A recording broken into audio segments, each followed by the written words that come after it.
Good morning, everyone, and welcome to NHP's live webinar on electric vehicle infrastructure. I'm your presenter, Ross Rango, Product Development Manager from NHP Electrical Engineering. I can see we've still got a few people coming into the call, so we might give it 1 or 2 more minutes before we start the formal presentation. Thank you, everyone, for joining us. I'll be speaking again in 1 to 2 minutes.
Good morning, everyone. Hello and welcome to NHP's webinar on electric vehicle charging infrastructure.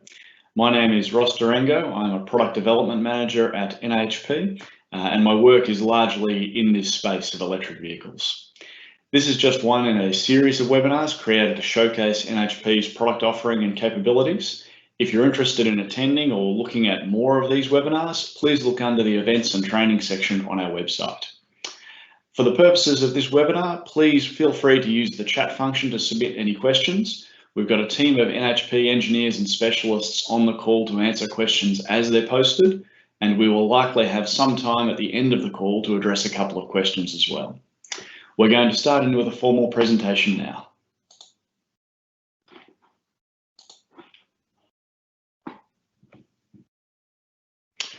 The learning outcomes for the call today cover off electric vehicles, their range, recharging methods and cost, and why we're expecting them to slowly take over from petrol and diesel cars.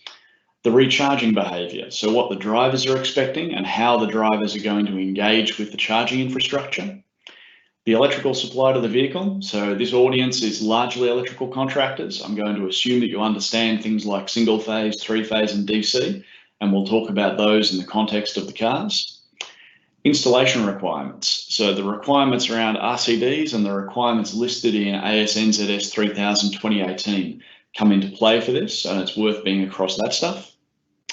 Load management, so anyone who's read news articles about electric vehicles, the question of what will EVs do to the grid comes up regularly, and there's also the question that relates to our community of what EVs will do to the site switchboard. And existing public infrastructure. So for those looking at installing equipment in people's domestic homes, this is perhaps a little less relevant, but charging infrastructure that's going into commercial premises where it's made available to the public, this is going to be of interest. And there's a good crowdsourced information piece that I'll be presenting on that. And then finally, NHP resources to help you out when your customer asks for an EV charger. In our experience, the installation side of the EV chargers is very straightforward. Very few electrical contractors need much help when it comes to that. Where some assistance is often needed is in determining what the right equipment is for a particular application. The introductory piece to this is that electric vehicles are coming. This isn't a question of if they're going to come, it's a question of how long it will take for them to be a dominant feature in our motoring landscape. And the reason for this is that electricity is cheaper per kilometre driven than petrol in a passenger car. So as an example, the vehicle that I drive each day is a Mitsubishi Outlander. I can fuel that with electricity by plugging in and charging the battery, or I can fuel it with petrol. When I'm running on petrol, prior to the recent coronavirus drop in petrol prices, I was looking at about $10 to $11 per 100 kilometres worth of petrol. When I'm charging my car at home, the typical cost for the electricity is $3 or $4 per 100 kilometres. And it is that price difference that's going to cause many people to shift to EVs over time. You can already make a good business case for total cost of ownership for plug-in hybrids, and it will not take too long for electric vehicle prices to fall, such that you can make a good case there. The next consideration is energy needs. So how much electrical energy do we need to put in these cars on a regular basis? The average Australian driver does 40 to 50 kilometres of driving per day. So some do a lot more and some do a lot less, but that's the average. What that means in an EV is that each vehicle is going to need about 10 or 12 kilowatt hours of electricity per day in order to meet the driver's average requirements. And at the maximum, if you take a very long range EV with a very big battery at 90 kilowatt hours, there will be cases where the driver will want to fully recharge that vehicle overnight. So for example, I'm based in Melbourne. If I drive up to Albury and back in a day, and then I have a following day requiring me to drive to Ballarat and back, I'm going to be looking to fully recharge a pure EV overnight. In a domestic setting, a 7 kilowatt single phase charger will meet that task. So a 7 kilowatt charger, 32 amp single phase, will let you recharge the average daily driving behaviour in about an hour and a half, or it will allow you to fully recharge an empty long range EV overnight. In a domestic setting, there's very little reason to go any bigger than that. But there are, of course, cases where faster recharging might be required. And in that case, we go to a higher power charger. I will add again, if there's anyone who's got any questions, please post them along as we go in the live Q&A and the moderators will jump in with answers. So the next consideration is when and where will these vehicles recharge? Everyone on the call, I'm sure, has experience with a petrol or a diesel car. You lob up to the petrol station once a week, twice a week, once a fortnight, depending on how often you need petrol, and that's where you refuel the vehicle. For the electric car, the most convenient place to recharge it, which really drives most of human behaviour, is at home. The vehicle is parked in the driveway or in the garage for many hours. It's stationary and it is at a location where the driver is already paying for the electricity. So for the vast majority, charging at home is what they're going to do, and it's, for most cases, all they actually need. Workplace charging is also going to be useful. So I have a charger in my workplace car park at NHP, and that lets me charge at the office rather than charging at home, which is obviously cheaper for me because NHP pays for it. But if we look at the actual cost of the electricity at a commercial price point is much cheaper than electricity at a residential one. So even if I were exposed to the cost of it, it would cost less. The limits there are really around scale. So again, if we consider the NHP head office as a workplace, putting in one EV charger is fine. The existing switchboard can handle it with no problem. We could go up to maybe 8 or 10 EV chargers, but at that point, if we wanted to go much further, we would probably need to upgrade the switchboard. And that really puts a bit of a limit on how many EVs can charge at a workplace at one time. That's not going to be a problem for perhaps 5 or 10 years, but it's a limit that we will hit sooner or later. So those types of charging, the at home and the workplace, generally speaking, slow charging because the vehicle's there for a long period of time. On those occasions where the vehicle needs to be charged faster, so if I'm driving Melbourne to Sydney, for example, and I don't want to stop overnight in Albury, I'll be looking for a fast charger somewhere around there. This public fast charging is done DC. So you bypass the rectifier in the car, you bring DC directly to the vehicle, and you're, instead of running at a rate of something like 7 kilowatts, you're running between 25 and 350 kilowatts. So to give you an idea, 350 kilowatts is on the order of 800 volts, 400 amps DC. It's a significant power, it's a significant load. And that sort of infrastructure, that's critical to support people doing long drives, but it's never going to amount to much of the actual energy delivered. So considering these from the hardware point of view, at-home charging and workplace charging, circled in blue on the slide there, generally speaking, AC charging.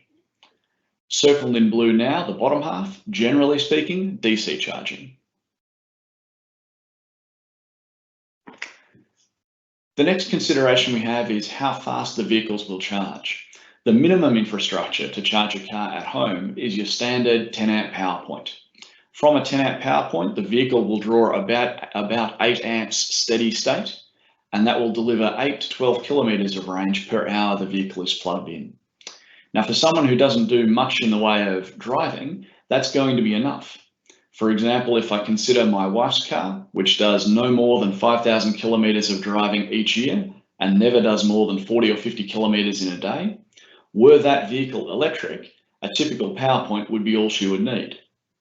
If we consider my vehicle, an Outlander plug-in hybrid with a relatively small battery in it, a typical power point is all I really need at home as well. If we were considering someone with a longer range electric vehicle though, and a pure electric vehicle that did not have the option of a petrol tank, and they were planning to do long drives one day after another, the next step up from that, the 7 kilowatt AC charger, delivering 30 or 40 kilometers of range per hour of charge, is the way to go. Because as I mentioned earlier, that's the asset that will let the driver fully recharge an empty electric vehicle at home overnight. And then as we step up from there into the DC charging options, now I've noted there the power requirements. So we're always looking with these things at a 3-phase supply, and then the charger converts to DC to supply to the vehicle. At 25 kilowatts, we can do 100 to 150 kilometers of range per hour plugged in. At 50 kilowatts, 200 to 300 kilometers of range per hour plugged in, and it scales up from there. I mentioned 350 kilowatt chargers on the slide before. With a charger at that power level, you're looking like perhaps a 10 to 15 minute stop at the halfway point of a 1,000 kilometer drive. So at those really high power levels, it's a big impost on the grid, but the inconvenience to the driver of stopping is minimized.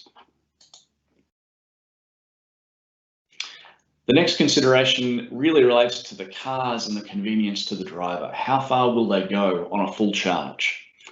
So if we consider the Tesla Model 3 as an example of a pure electric car, it's got about 500 kilometers of electric range, depending on a range of factors, how you're driving, whether it's city or country driving, what you're doing with the air conditioner and so forth. The battery size is about 80 kilowatt hours, which is around about the electrical consumption of a typical Australian home for a week or so. It's a reasonably sizable battery. That's a pure electric vehicle, so there is no backup, there is no petrol option. If you run out of battery, it's time to call for some help. And then the next vehicle, an Outlander plug-in hybrid, again, representative of its type. There's multiple manufacturers producing this kind of vehicle. The battery in there is sized to cover your daily commute. So you'll get about 50 Ks of electric range, plus or minus, depending again on how you drive and your air conditioning usage.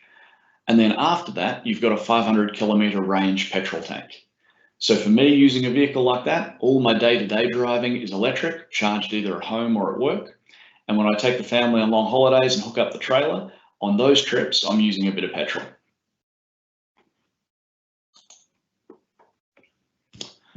I'll address charging methods by vehicle here as well.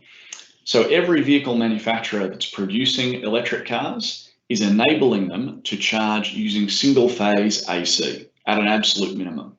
And the reason for that is that single-phase AC is the infrastructure that is already available in the vast majority of people's homes. Charging single-phase AC is how most people are charging their cars around the world today.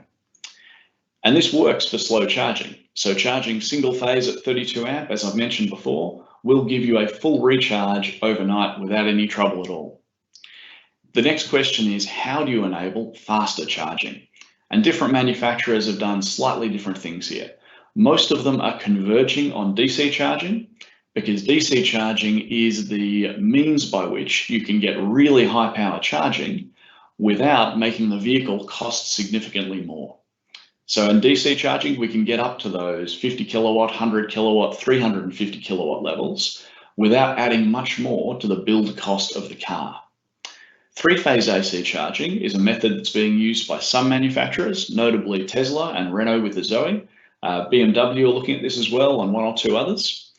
Their consideration is that by adding a little bit more cost to the vehicle, by making it a 3-phase rectifier instead of single-phase in the car, you can increase the charging rate without increasing by much more the cost of the charging infrastructure. So there's a bit of back and forth in the vehicle manufacturing community about the best way to go there. But it seems to us that the vast majority of manufacturers are heading towards single-phase AC and DC, because that's what enables them to offer fast charging where it's needed, slow charging for at home and in the workplace, and keeping the cost of the vehicle down so that they're competitive in the marketplace.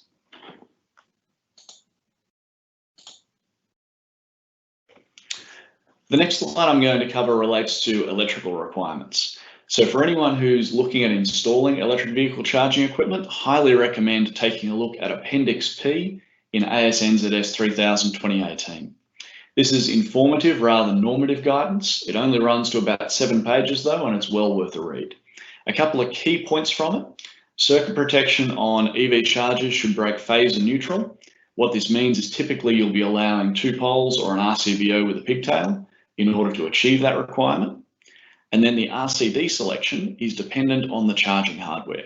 So it's either type A RCD if the charging hardware is capable of managing DC fault current, or type B RCD if the charging equipment does not have that capability.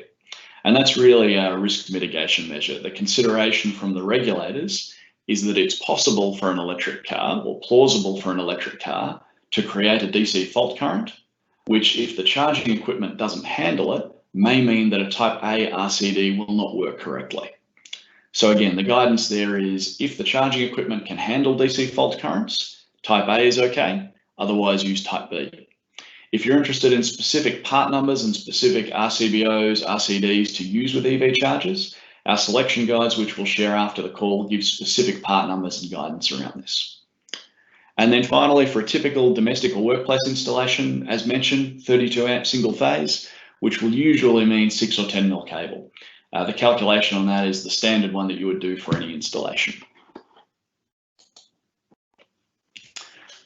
So next slide is to call out Tesla versus other brands of EV. So Tesla as a car maker have broken amazing ground in this space. They're really leading the way. Lots of other car manufacturers are now following their lead on producing EVs. Their charging equipment though is designed specifically for Tesla vehicles. It's not intended for use with other manufacturers' cars. So if you have a customer who is buying a Tesla and they want the Tesla charger installed in their garage, no problem at all. If you've got a customer who is looking to provide a charger that will work for a wide range of vehicles, the chargers from us or from our big mainstream competitors that I'm sure you're all aware of are designed to work with all electric vehicles, including Teslas. So if you use a Tesla charger, it'll work for Tesla cars. If you get a charger from NHP, it'll work with Teslas, but it will also work with everybody else. As an example, Tesla is kind of like the Apple in this space. They build a walled garden that works for themselves. Talking now a little bit about load management. Can a household handle load? So around the country, a range of different approaches are taken to provision of electricity to the house. In Perth, for example, it's common to use 32 amp 3-phase as a supply to the home. In new developments around Melbourne, it's common to have a limitation of 40 to 50 amps single phase per house, which is really light if you're trying to add a load like this. But for established domestic homes in most of the country, something like 80 amp main switch and 100 amp single phase service fuse is common. So it is going to come down a bit to what the existing household design is. But in most cases, for established homes, putting a 32 amp load in the garage that's generally going to be used overnight will usually be okay. Some small upgrade may be required, but it'll usually be all right. If you're considering installing a 22 or a 25 kilowatt charger in a domestic home, as I've covered before, that's probably overkill. It's more than what the customer actually needs, but obviously providing for a 32 amp 3-phase circuit that will run for a period of several hours is usually going to need an upgrade in the house. In workplaces, so if you're putting in 1 or 2 single phase chargers in a workplace, generally speaking, you'll be fine. A workplace switchboard will usually have 30 odd amps to spare.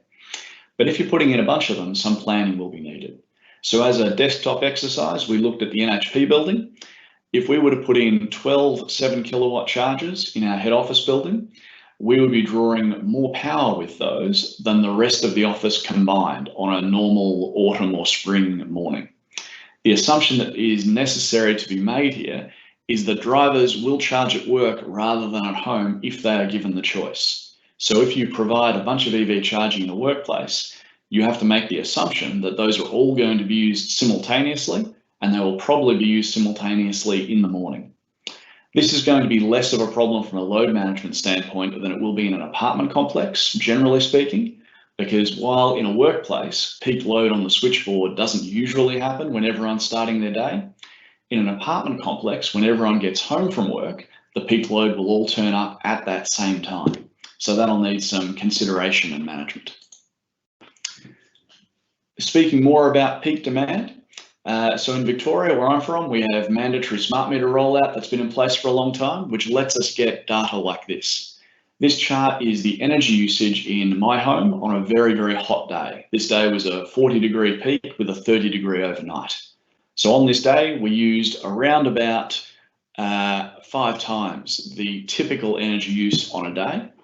And what it looks like is a 3 kilowatt steady state from about midday till 6 in the evening with the main air conditioner in the household on. And then in the evening when the kids go to bed, an additional spike lifting us to about 4.5 kilowatts when their split systems go on. And then the evening drops off as the temperature drops and the air conditioning is working less hard. So clearly, for the sake of the grid, I don't want to be adding 7 kilowatts of peak load at this point.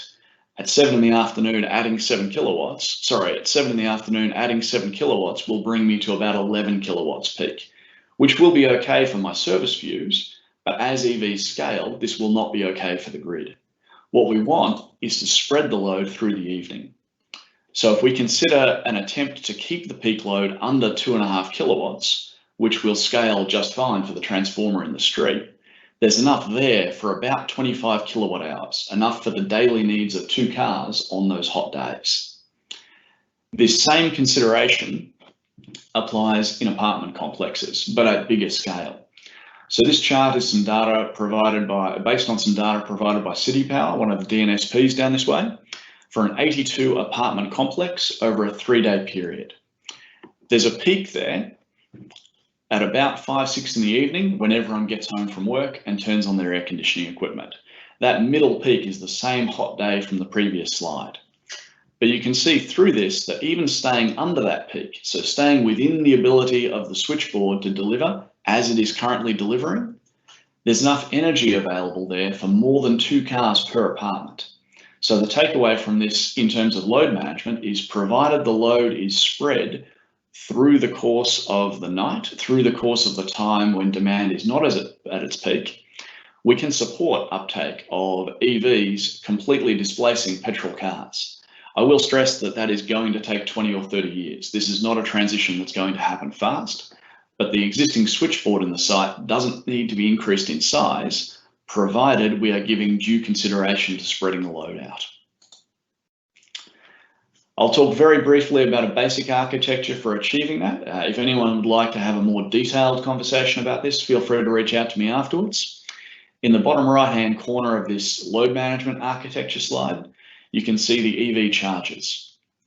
The intent of a system like this is that they communicate via a comms gateway to a BMS or to a PLC, to some local device that is reading what's going on in the main switchboard, that knows what's going on with the main air conditioning equipment, and can calculate how much spare capacity is available at the site. That system then instructs the chargers to start or stop or modify their charging rate in order that everyone gets a full battery in the morning, but that the main switchboard doesn't get overstressed. And that same system can report energy usage to the owner's corporation or the site manager. So in a case like an apartment complex, where the EV chargers are being supplied by common property power, the owner's corporation is going to be interested in who used how much power and when, and a system like this can report on that. Back to the, I suppose, the basics, the nitty-gritty, cable types. It'd be fantastic if every car manufacturer in the world had standardized on one kind of inlet, but that's not where we've landed on this.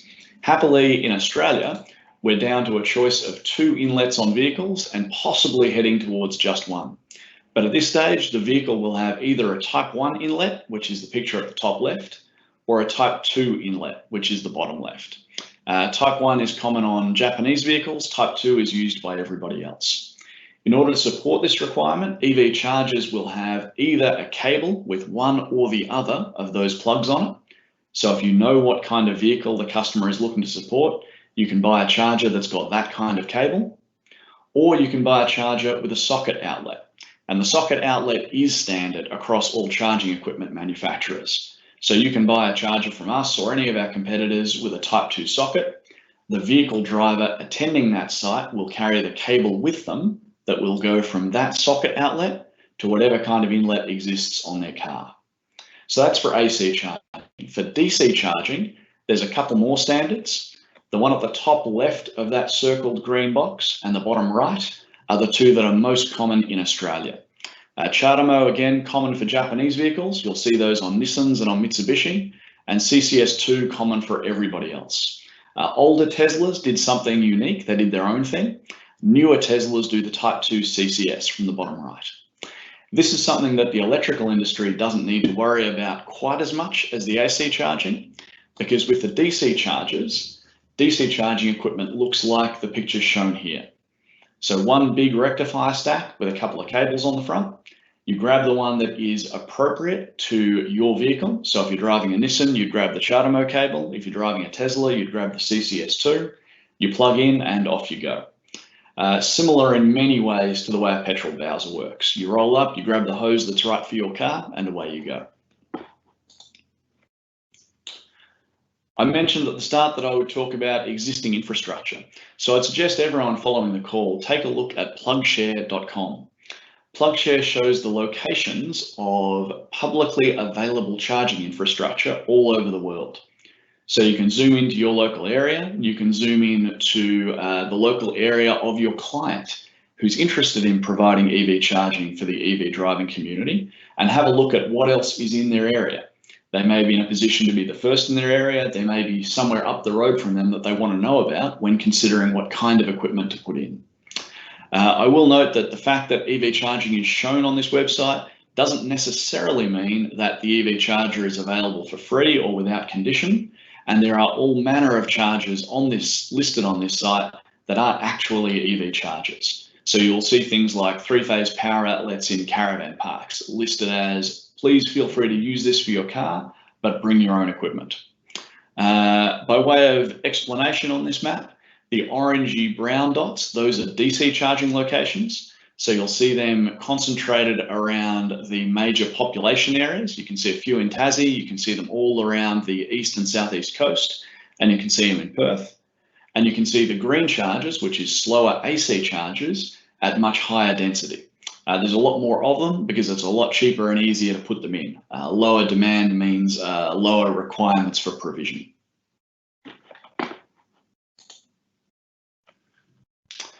Last slide of the presentation before I look to the Q&A for any further discussion, and then wish everyone well and stay safe for the day. Resources to assist you.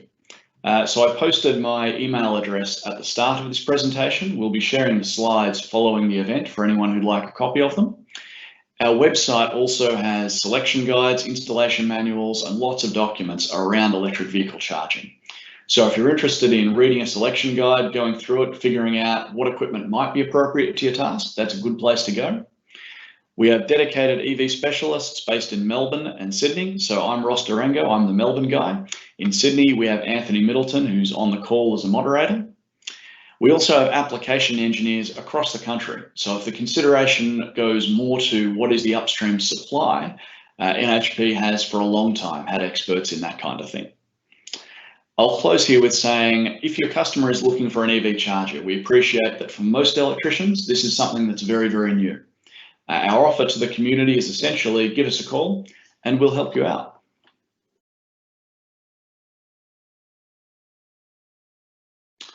So that is the end of the formal presentation. I'd like to thank everyone for their time and their courtesy and consideration in attending this call. If anyone has any questions, by all means, please post them to the Q&A. As I mentioned, the slides will be available afterwards. And if anyone would like to reach out to me, please reach out to me via email if you wish. Thank you all very much for your time.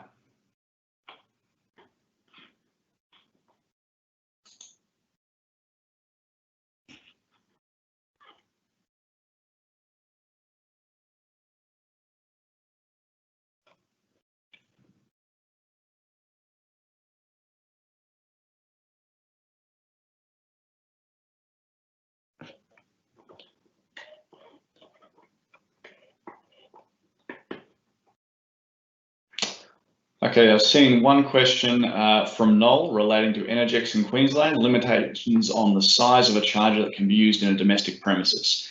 I'm just going to publish that question now and put in an answer to it. One moment.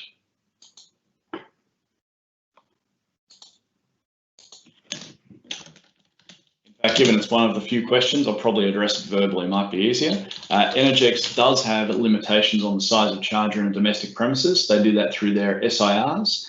The limitation they typically run to is, I believe, 20 amps, but I need to check the formal SIR. Noel, if you'd like to ping me an email, happy to continue that discussion.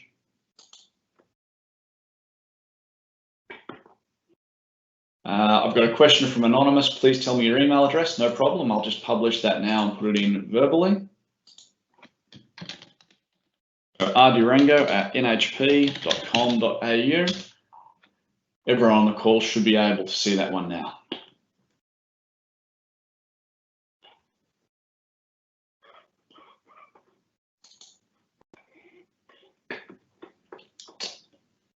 There's a question here, vehicle warranties using different brands of chargers that I'll publish.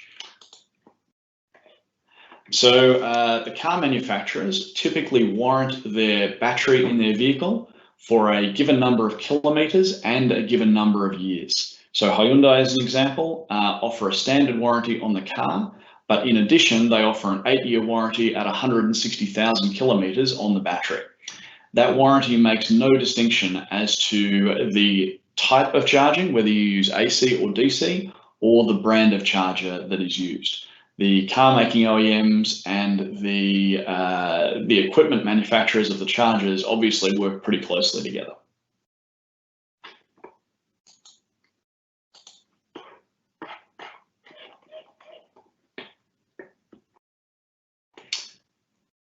Okay, a question from Dan. Are there any charging stations in development or available via an induction process, or is everything plug and play?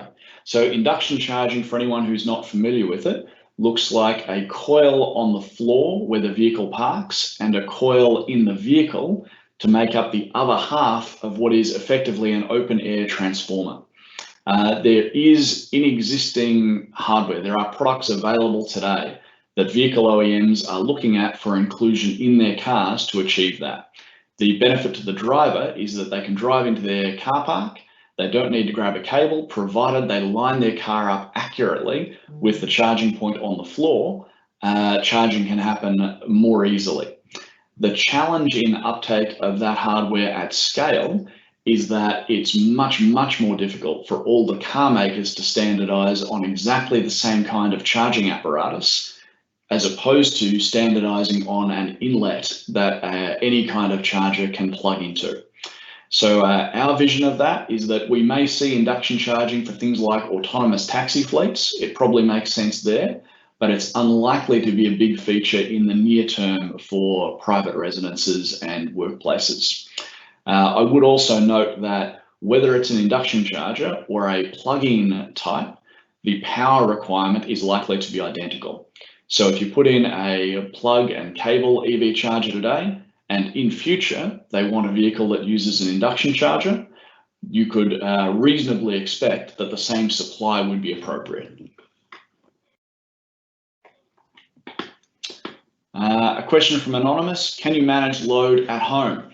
Lots and lots of techniques for load management exist. Might be best, following this presentation, the person who's posted that, I can't see who you are, ping me an email and I'll come back to you with the range of options that exist to undertake that kind of task.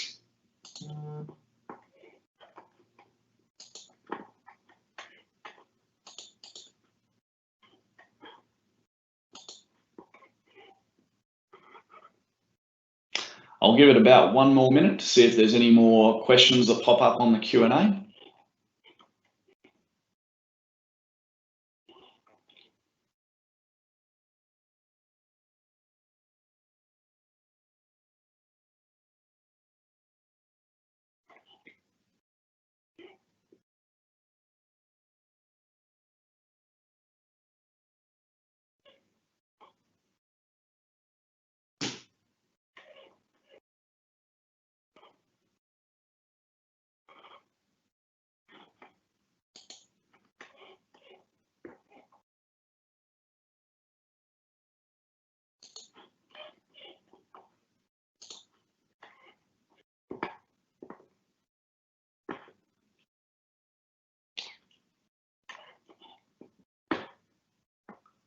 Okay, another comment. What should the end user expect to pay for a slow AC charge system?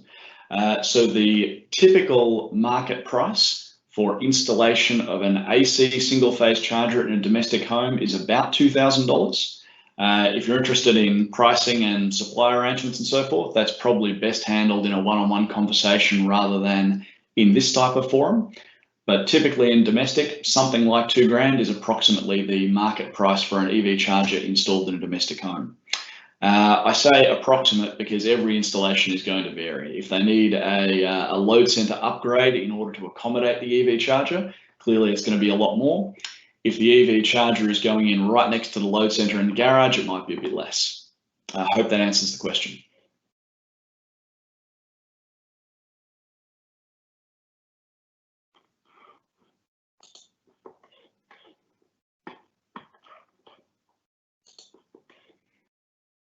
Okay, I think that's it for the questions. Thank you very much, everyone, for your attendance. As I mentioned, the slides will be available to everybody afterwards. Encourage anyone that would like to have an ongoing discussion to please reach out to us via email. And I wish you all well. Please stay safe, stay sanitized, stay sane. Enjoy the rest of your day. Bye-bye.